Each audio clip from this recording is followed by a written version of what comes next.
Miss Patsy Cline was a one-of-a-kind, Lord knows, oh, by the way. I got nothing against the young country stars, but I could use more fiddles and steel guitars. Johnny Cash is dead and his house burned down. The most upbeat, depressing topic I've ever heard. That was a look at my next guest's latest hit, Johnny Cash is Dead and his house burnt down. As the lead singer / songwriter of the Gatlin brothers, he was the architect of country music's most successful band in the 70s and 80s, cranking out a total of 33 top 40 singles, as well as loads of awesome hairdos. He and his Broheim's new album, Pilgrimage, is out now. If you don't buy it, I will come to your apartment and eat your pets.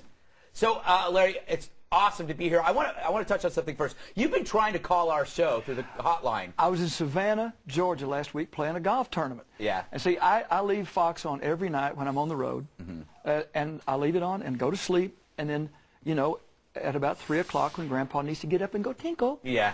Usually that's about the time you're on. Yeah. So I watch the rest of that. I watch a little Beck. I go back to sleep.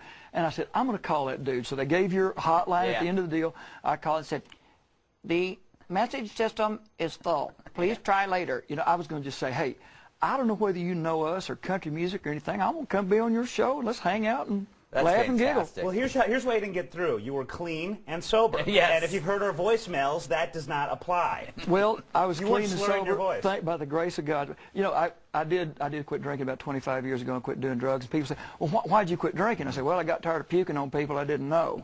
You know, they really got tired of it, you know. I would have been blessed if you'd thrown up on me. Oh, yeah. Oh, Lord, I don't think so. It's, you know, you can have hit records all you want to, but puke's a different story. You know? Speaking of which, going back to that era, you had some pretty big fans. Jimmy Carter, being one of your big fans, he invited you to the White House. How did that go? Well, I voted for President Carter. Like I say, this back when I was on drugs, and but he invited us, and we went. He was a Southerner, and that's really kind of before I really knew much about politics. I was young. He liked us. He liked our singing. He was from, like I say, a Southerner. So, and I knew some other guys, some people who worked for him. So we went up there. We've sung for all of the presidents, except the current president and for President Clinton. And I would go do that out of respect for the office. But the Bush family have been friends of ours for many years. Met President Reagan and what happened to President Ford. What did you do in the White House bathroom that perhaps? Oh, good Lord, are you going to bring that up? I'd tell you one little thing in private. Nanny, nanny, nanny, nanny. Well, back then, like I say, cocaine ran like water. Yeah. You know, it was the currency of the realm. Yes. And a very famous member of a group, CSNY. Rhymes with Beaven Bills. Yeah, thanks a lot. Like I say, we just, it was first nature rather than second because people looked the other way. Yeah. You know, some of the best dope you ever got, you got from the narcs who busted it off the guys they're going to throw in jail. They, you know, give you the dope. The world was upside down. So basically you were doing coke in the White House bathroom. Yeah, well, thank you very much. I just had to get that out there. I guess that part of the program obviously is not anonymous. Note to our PA. I've been outed. Yes. Email page 6 right now. You didn't tell me this in an NA meeting, so I No, felt it was completely. That's right. It was free. I told you everything was fair game. Yeah. I want to ask you about Pilgrimage. Why is it called that? Johnny Cash wrote the very first album we had. Actually, my brothers were still in college. We were the first generation of either side of our family to get to go to school. So as the older brother, I had graduated from college. I went to Nashville, and I did a solo album. Johnny Cash wrote the liner notes, and he was incredible. He said, long time ago I was backstage complaining about how hard it was to be in the business, and Gene Autry walked by and said, well, hell, son, if it was easy, everybody'd be doing it. He said, and now comes this pilgrim, Larry Gatlin, and you should be so lucky that you know, and he took me under his wing. He and June kept me from starving to death. So that was the first album.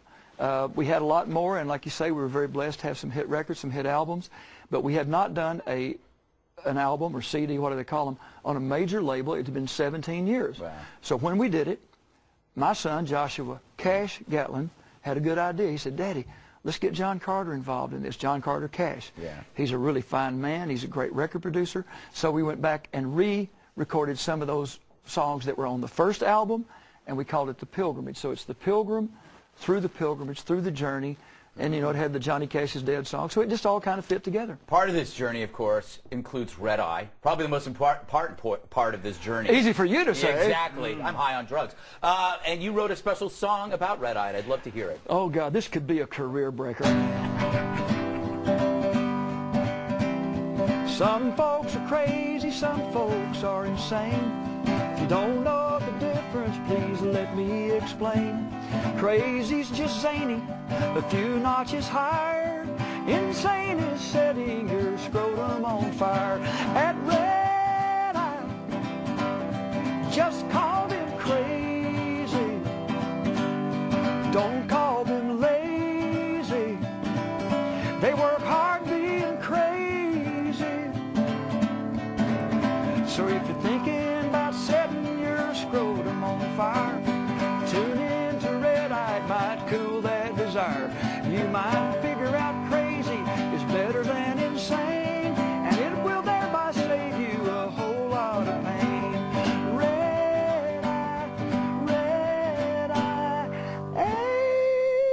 amen. Awesome. I got one more time for one more question. Tell me about your charity, which is a really important one. Some folks told us about TAPS, the Tragedy Assistance Program for Survivors. And what they do, I saw the little film, and it's about helping the kids, the orphans of the soldiers. They have what they call grief camps, and these kids go, and it's called Good Grief. We're doing a golf tournament in Denver, Colorado, June 18th and 19th, and a bunch of songwriters and people are coming, and there's a national organization. In fact, I'm doing a thing in a couple of weeks. Y'all know Brian Wilson. Yeah, of course. Brian's a good friend of mine from Odessa, the same old hometown. So we're going to talk about that. That's the national organization, the golf thing. You know, like I say, that good book that I ought to read a little more, that master teacher in there said, if you don't take care of the widows and orphans, I will not know you when you get to heaven. So you're covering your bases. That's what you're doing. that's what I'm talking about. I hear you. All right, we got to go. Larry, that was Brian Wilson of the Beach Boys, not of Fox News. Oh, Yeah. wow. Well, some more dope kicked in. Yes, exactly. Well, of course it's Brian Wilson. You have the of best Fox stuff. News. You have the best stuff. I'm telling you. It's Officer, I don't know what he's talking about. all right, he and his brothers have a new CD out called Pilgrimage. Pick it up now. Coming up next, Something. And then check out the Red Eye podcast. Catch free clips of recent shows on iTunes. You'll see this on iTunes. Just search Fox News Red Eye and look for us in the podcast section.